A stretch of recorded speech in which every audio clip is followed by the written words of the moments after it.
I remember the first time she looked at me like that, like she just realized I wasn't a kid anymore. It was late, one of those nights when the house felt too still. The TV was on mute, a half-finished glass of red wine sat beside her hand, and rain was tracing slow paths down the window. I'd come by to drop off a charger I'd borrowed from her son, but he wasn't home. Just her, standing by the counter, sleeves rolled up, hair tied loose in a way that made her seem softer somehow. "Come in, you'll get soaked," she said. Her voice had that calm weight people only earn after years of living through things. I stepped inside, shaking the water from my jacket. She smiled, small, almost cautious. "You've grown taller," she added. It was nothing, just words, but something in her tone lingered. She poured me tea instead of wine, though her hand hesitated over the second glass. I noticed. She noticed that I noticed. And then silence, the kind that's too aware of itself. The clock ticked louder than it should have. I sat opposite her at the small kitchen table. Her hair fell forward as she laughed at something I said, I don't even remember what, and for a second I wanted to reach out and tuck it behind her ear. But I didn't. I just watched her fingers circle the rim of her cup. "You always watch people like you're trying to read them," she said suddenly, eyes still on her tea. "Maybe I am," I answered. When she looked up, her expression was unreadable, curious, maybe a little sad. "That's dangerous," she whispered. I laughed it off, but my chest felt tight. There was something different in the way she looked at me after that. Not flirtatious, not yet. More like recognition. As if she just remembered something she tried to forget. The rain picked up outside, the sound filling the spaces our words left behind. I found myself talking too much, about school, travel, the future. She listened the way only someone older does, patient, but with a distance that made me want to close it. Her smile was kind, but her eyes were somewhere else. When I asked, "Do you ever miss it?" she tilted her head. "Miss what?" "Being younger," I said, instantly regretting it. She exhaled through a quiet laugh. "Sometimes. Mostly I just miss being seen the way people used to look at me." I didn't know what to say to that. So I didn't say anything. The air between us changed, not suddenly, but like a slow tide shifting underfoot. I could hear the soft hum of the refrigerator, the faint rustle of her sleeve as she reached to collect our cups.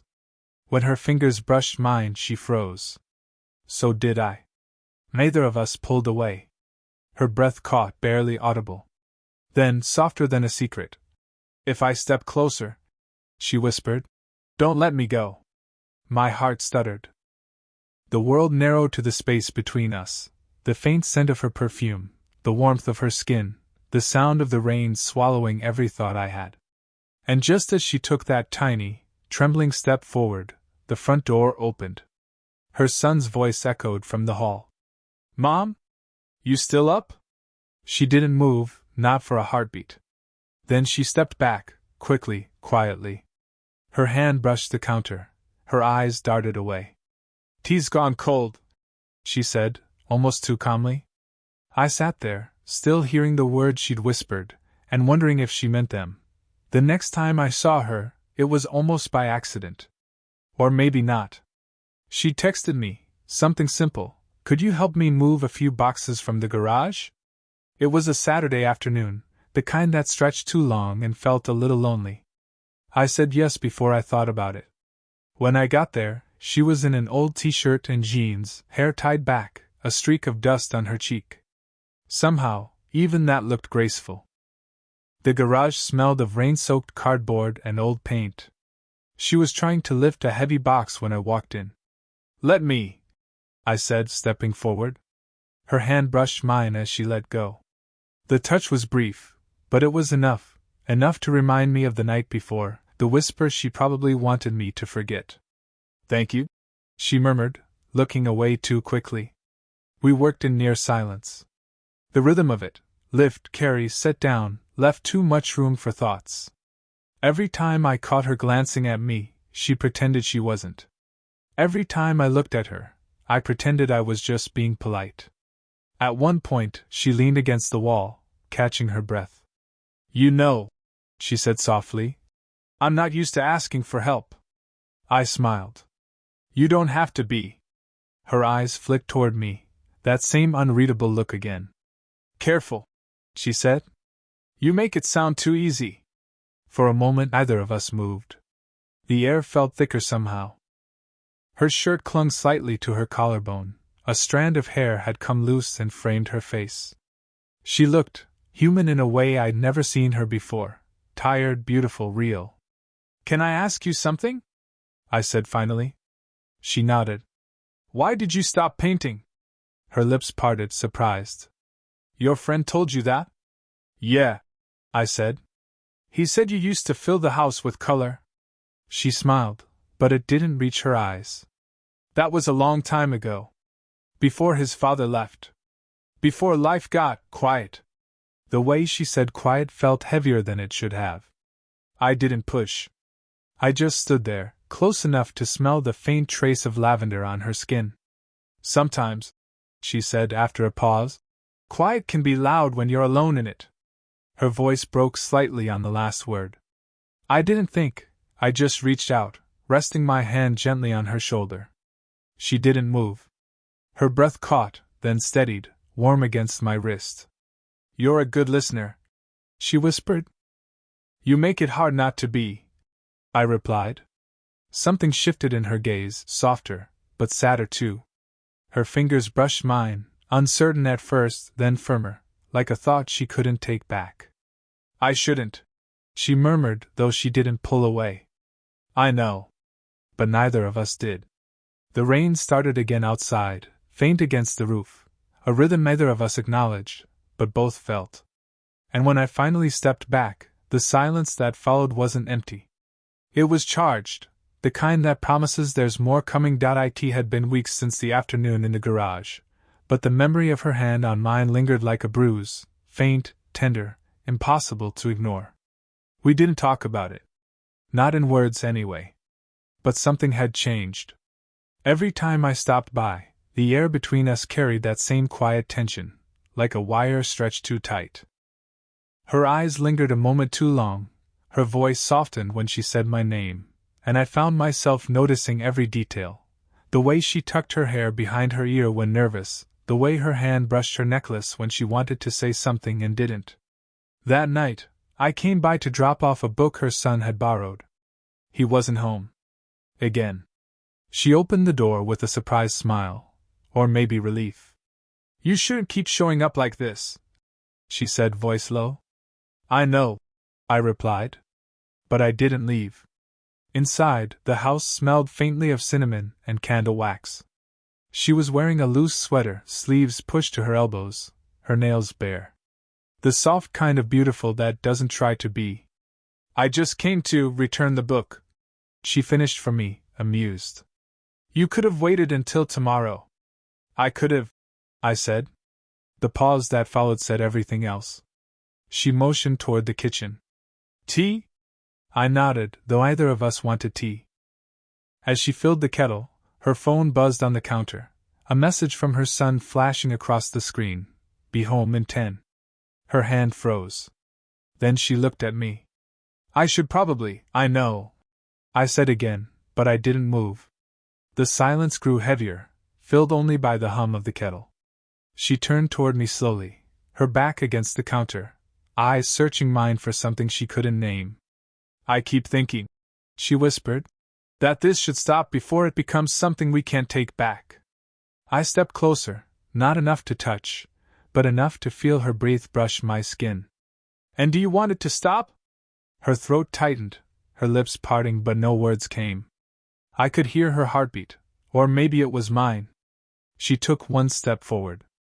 "You're making this hard?" She nodded barely.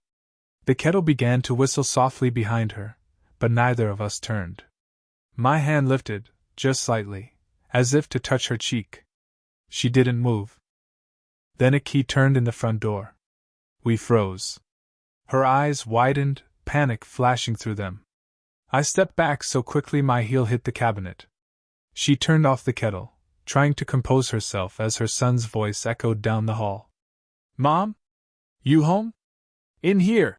She called, breath trembling just enough for me to hear it. Our eyes met one last time, a look that said not now, but also don't forget this.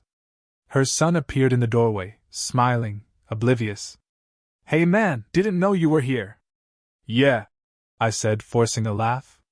Just dropping off your book. He turned away for a second, rummaging in the fridge. And in that stolen heartbeat, she brushed past me, her shoulder grazing mine, her whisper barely a breath. Next time, don't move away. It had been days since that whisper. Next time, don't move away. Those words had lived in my head like a pulse. Every time I tried to focus on anything else, I could hear her voice again, soft, trembling, certain. So when she texted me one evening, "Can you come by? The lights keep flickering," I didn't even hesitate. By the time I got there, dusk had turned the living room into a soft gray blur. She stood by the lamp, tapping it with her fingertip, the faint glow lighting half her face. "Guess it's not the bulb," I said, crouching beside the outlet. "No," she murmured, watching me. "Maybe I just wanted company." The words hung in the air longer than they should have. I straightened, meeting her eyes. "You could have said that. I shouldn't have. But you did." Her lips curved, not quite a smile, not quite regret. She stepped closer, arms crossed loosely, as if trying to contain something that wouldn't stay still inside her. "You're too young to understand what this looks like," she said softly. "Maybe," I admitted. "But I know what it feels like." That stopped her. The room was silent except for the faint hum of the fridge. The air smelled like her perfume and rain, always rain, as if the weather itself refused to forget us. She looked at me for a long time before saying, "You make me feel seen. That's the problem." I stepped forward, slow, careful. "Why is that a problem?" "Because I stopped wanting to be seen a long time ago," she whispered. Her voice cracked, and before I could think, my hand lifted, brushing a strand of hair from her cheek. She closed her eyes, the tiniest shiver passing through her. "Don't," she breathed. But her face tilted toward my hand. My thumb grazed her jaw, light as air. "Then tell me to leave." Her eyes opened, glassy in the dim light. "I can't." It was enough. She exhaled, slow, shaky, her hand finding my wrist, not pulling me closer, but not letting go either. I could feel her pulse under my fingers, fast and uneven. "You don't know what you're doing," she said. "Maybe I do." Her breath caught when I stepped in, close enough to feel her warmth. The space between us disappeared, just skin, air, and everything we hadn't said. "Someone could see us," she whispered. "No one's here." Her head tilted slightly, lips parting just enough that the thought of distance became unbearable. I could see every detail, the line of her throat, the tremor in her hand, the way her heartbeat seemed to echo mine. "Tell me to stop," I said. She looked up, eyes dark, uncertain, and for a moment, the world narrowed to a single breath. Then, in the quietest voice imaginable, she said, "I don't want to." And just as our lips were about to meet, the light flickered out. Darkness swallowed the room, leaving only the sound of her breathing, close and quick, and the realization that something had already changed, even if we hadn't crossed that final line. The power came back with a snap, a sudden, sterile brightness that felt wrong after all that darkness. She blinked, stepping away first. The space between us refilled with air, guilt, and a silence too sharp to breathe through. "I should," she began, but the words trailed off, lost somewhere near her throat. "Yeah," I said. "Me too." Neither of us moved. Her hand was still trembling when she brushed her hair back, and that tiny gesture, that fragile, human thing, felt louder than anything either of us could have said. Then her phone buzzed on the counter. A new message. She glanced at it, frowned. The color drained from her face. "What is it?" I asked. She turned the screen toward me, her son's name again. "Saw your light go out. You okay?" "I'm heading home now." I swallowed. "He's coming back?" She nodded, her voice barely steady. "He must have been nearby." Something flickered behind her eyes, panic, maybe, but also something else. A realization. You shouldn't be here, she whispered. Because of him? Because of everything. Her voice cracked. She turned away, gripping the edge of the counter. You don't understand what this would do to him. To me. I hesitated. Then tell me what it already has done. She looked back at me, eyes shining. It made me remember who I was. And that's the cruel part. What do you mean? Her shoulders lifted, breath uneven. When his father left, I promised myself I wouldn't let anyone close enough to leave again. I built walls, routines, safety.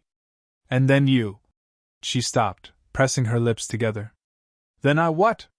You make me forget the promises I made to survive, she said quietly. The words hit deeper than I expected.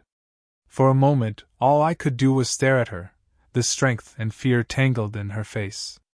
I wanted to say something to make it easier, but every word felt too small.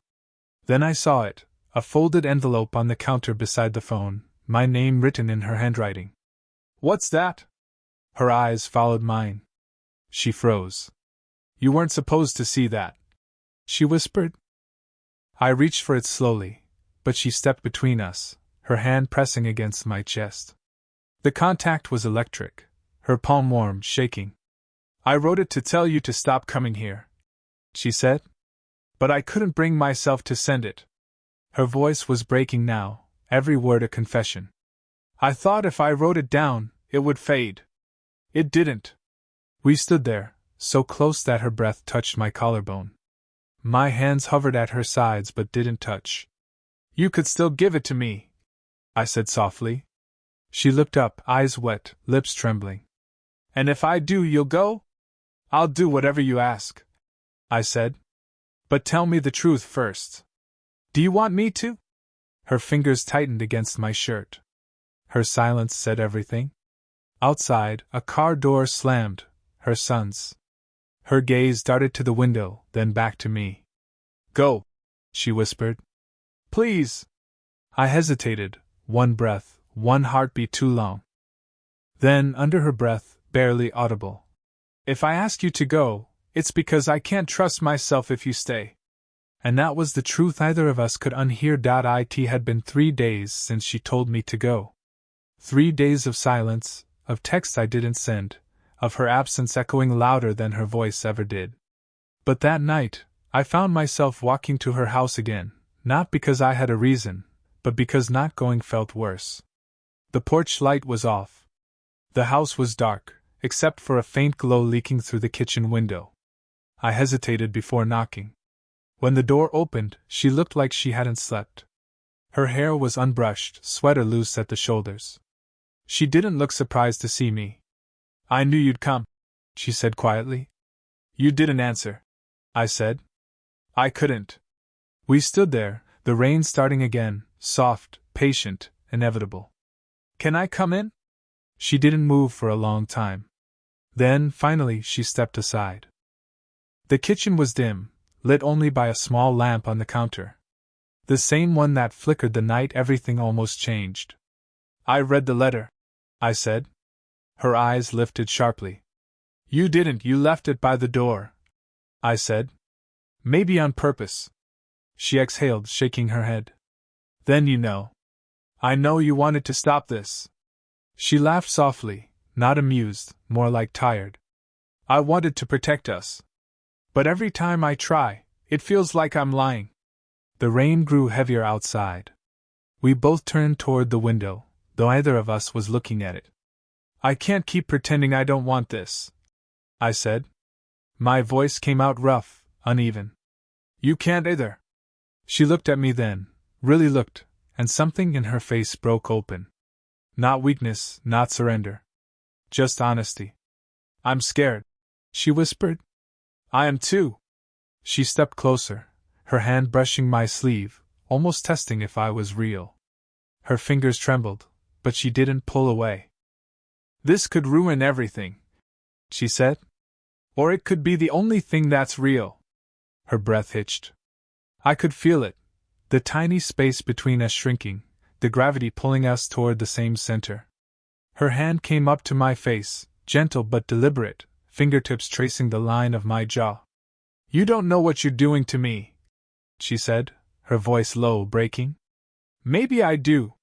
For a moment, nothing existed but the sound of rain and our hearts trying to catch up with what was already happening. She leaned forward, her forehead resting against mine, her eyes closed.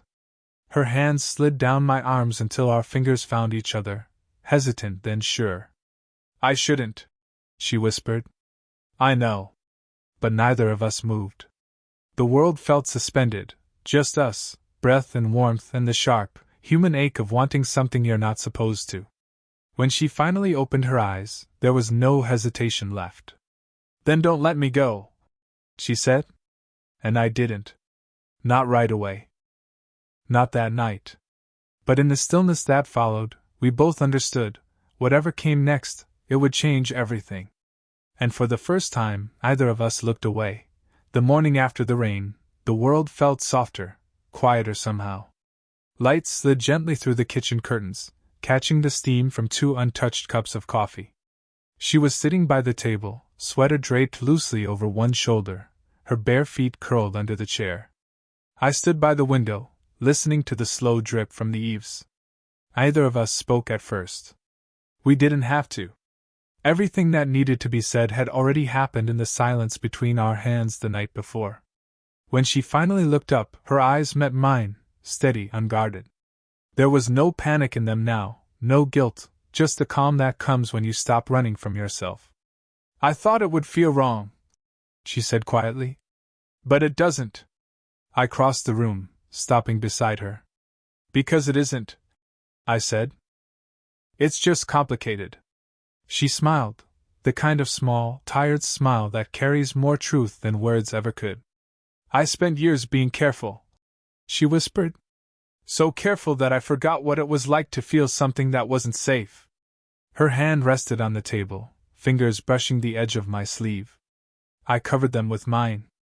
She didn't pull away this time. "You don't owe anyone an explanation," I said. She tilted her head. "Not even myself?" "You already gave yourself one," I said. "You just stopped pretending not to believe it."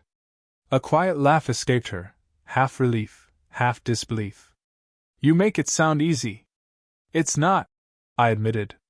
"But I think it's worth it."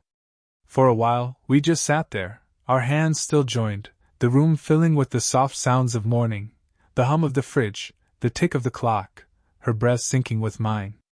Then she said, almost shyly, "He'll have questions when he sees how we look at each other." "I know. And you'll be the one who has to face them." "I'll answer honestly," I said. She studied me for a long moment, her gaze steady, warm.